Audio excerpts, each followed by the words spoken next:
Welcome back, my fellow Vap Cappers. We have returned after a short break from the holidays, some work craziness, and some craziness with the fires in California. We can get back to work. And since it's been so hot, we're going to turn up the heat even further and keep the ball rolling with DynaVap's new ball vape cap, the Thermal Hyper Cap, otherwise known as the T.H.C. So let's start off first with what is a ball vape. Taking little tiny balls like this, whether they're made out of stainless steel or most of the time rubies or sapphire little balls, anywhere ranging from 2 millimeters to 4 millimeters. And you use those balls to heat them up, whether it's using a torch or an electronic version, or with desktop vapes, they use electricity to heat up the balls, and then you use the heat from the balls to draw over the flower instead of using a torch or some other form of heat. And then all that hot air that's being drawn over the balls, over the flower, is doing our favorite thing, vaporization. Without getting too much into the history of ball vapes, DynaVap isn't exactly reinventing the wheel here. There have been a lot of other vaporizers, whether it's desktop versions like the OG Terp Torch,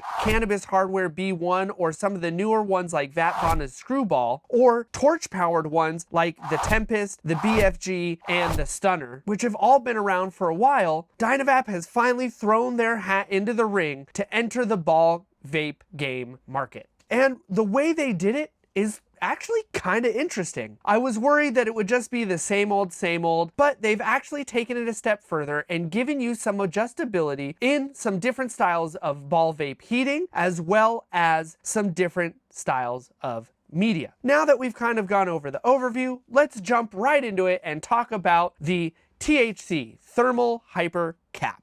There's a couple main parts. There's the cap, which as a DynaVap person we all know and love. Aesthetically, it looks like they took an armored cap and extended it to have a place to put the core. And like the cap that came with the Hyperdyne, to adjust it, all you do is push or pull on the digger outer, and that's the part that holds on to the tip. So it's quite an easy adjustment for this section of the cap. Then you will notice there's this little air hole, which I'll talk about in a second, and the top is also open on this, which does play a big part. After the cap, you have what they're calling the core, and this core is bidirectional, but being bidirectional, it does not do the same thing both ways. So we'll get into that in a second, but you'll see one side here has some holes and the other side just kind of looks like a standard cap. It actually looks like they took the top half to a cap where the click discs live and they chopped it off, made a lid for it, and put some slits in the side. All you would do is you would take this little lid off using your fingernails. This lid just pulls right off. I'm not going to take mine off because I have to admit this part was a little bit fiddly, and especially my cap had a hard time fitting. I'm not going to take this off, but it's just a cup on the inside, and you would take all your balls out. I for sure suggest having a little container like this. I use Mixettes, which I absolutely love. These are from France, but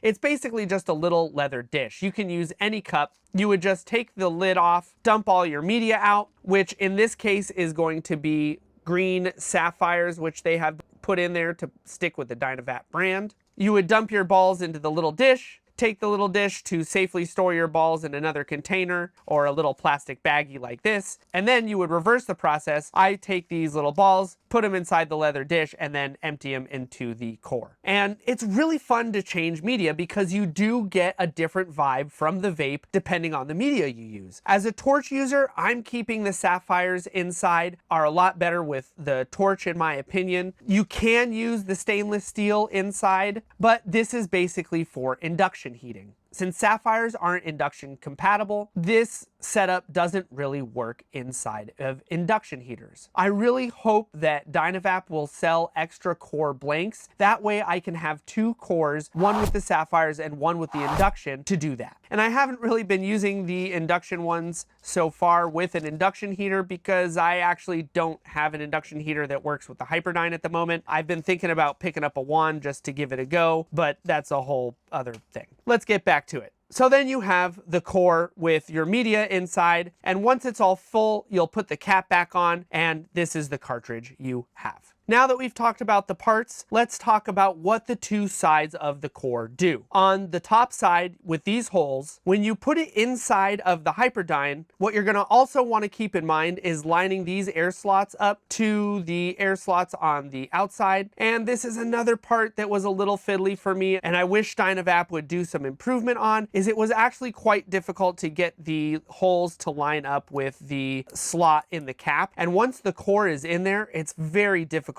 to rotate it. Once you slip the core in with the holes up, you'll use the mouthpiece to set it in there. This is what they're calling convection mode. Okay, quick sidebar. What is convection, you ask? When it comes to vaporizers, there's a couple different heating methods, and the two primary ones are convection and conduction. Convection heating, like this is set up for, works like this. You'll heat the media up at the top, which is kind of like a heat battery, and then through the holes over the hot rubies, you will draw that air. And as the air passes over the rubies, it will get hot enough to vaporize the flower below it. The other style of heating that is used in vaporizers is called conduction. And the way conduction works is when you take an object, like this cap, and heat up the side of it down closer to the flower, and these objects in contact with the flower get hot. And it uses that heat to then vaporize the flower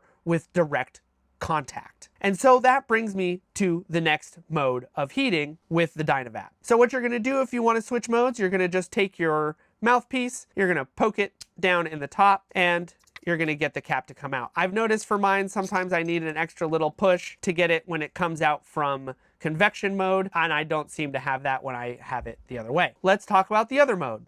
And so what you're going to do is you're going to take the cap part to the DynaVap, and you're going to put that in the top section, and you're going to use your mouthpiece to seat it, and it will be solid on the top. And that is going to put it in what they call hybrid mode. So with hybrid mode, you're getting convection and conduction. You're getting the convection from the hot air pulling through these little slips and slots and heating everything up and pulling through, because there is always some level of convection with the DynaVap just because of the way the airflow dynamics work. But this one has a lot more conduction, and let's talk about why. And why comes from how you heat this cap. So now that we've gone over all of the parts and overview, let's go ahead and talk about the heating. But to talk about the heating, I'm going to go ahead and just show you how to heat it in use. All right, so we're going to start with convection mode. So what we're going to do, we're going to take our core, line up this top upper air hole with the air hole on the cap, and you're going to just push it in there. And so you can see the slot on this side, and that means you can see the slot on that side. Then you're going to get some flour, get it all loaded up. I just used the little push technique, nothing fancy. And you're going to put the cap on. And remember, you want the cap to be a little hard to put on. You do not want this cap to fall off. It's going to be like a lightsaber falling to the core of the earth. Just make sure that your digger outer is nice and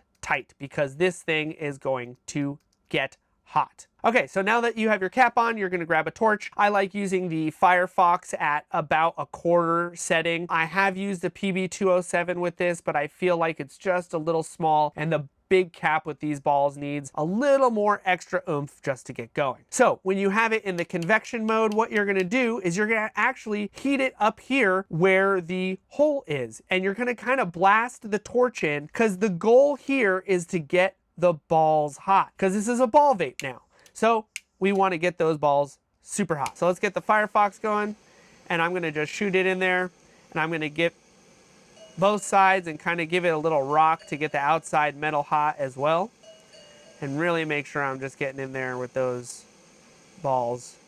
And it's, instead of a spin, it's more like a rotate to get it inside there. And just like a normal DynaVap, you're waiting for that that double click. There was the one click. We're just going to let it rip. So the one thing, other thing, and this is kind of a bummer, womp womp, I do wish this was magnetic. So it's not magnetic, which makes decapping and stands a little more difficult, and you know, you have to kind of keep in mind that it doesn't roll off. I did get this leather decapper thing, and one of my favorite people in the Dynaverse made me this leather decapper tool many moons ago. Still ripping. No cooldown click yet. And I still use it all the time when I use the DynaVaps, and I still really appreciate the person that gave this to me. Tastes a little popcorn now. So we're gonna go ahead and pop the cap off to have it cool down faster. We'll just leave it on my pedestal to cool down, and let's go ahead and take a look at that ABV. And there you have it. To me, that looks really even and really well done, and that was a lot of really good vapor for a DynaVap. I mean, it still kind of held true to that DynaVap experience, so you're not getting a massively different experience. They do tell you to use this with glass, but I've really been enjoying it dry, and there's no reason why you can't use it dry. It's a really nice flavor and a really good style of vapor. The cap is a little fiddly, so this definitely feels like a V1. I wish I could get some refinement on some of these little cap pieces, but I'm sure as DynaVap makes more of these, we'll get that. So now that this is cooled down, make sure I don't burn myself here. Let's go ahead and pop the cap out. And if you're popping the core out, make sure you're not using something pointy like this. You'll jack the cap up. Use something blunt or big or something that's at least the size of the mouthpiece. Ooh, that's still a little spicy. That part's magnetic, that's cool. All right, we're gonna throw the core in, and now we're going hybrid style. So hybrid style, you have the closed up on the top, and now with hybrid style, there is some level of magnetism, which is nice. I've really been liking the full convection a little more than I have the hybrid, but that's just because I think it gives a little bit more flavor with all that airflow. So now that we have it all loaded up and we have the hybrid mode going, which is going to mean more conduction, instead of heating up here near the air holes, what we are going to do is heat down here like a regular DynaVap. And I think for those people that really like to ride the line and like that really hot, heavy, kind of crazy, dark hit, this is where you're going to be at. And for those that like the lighter, flavorful, you're going to be in the convection mode. There's that click.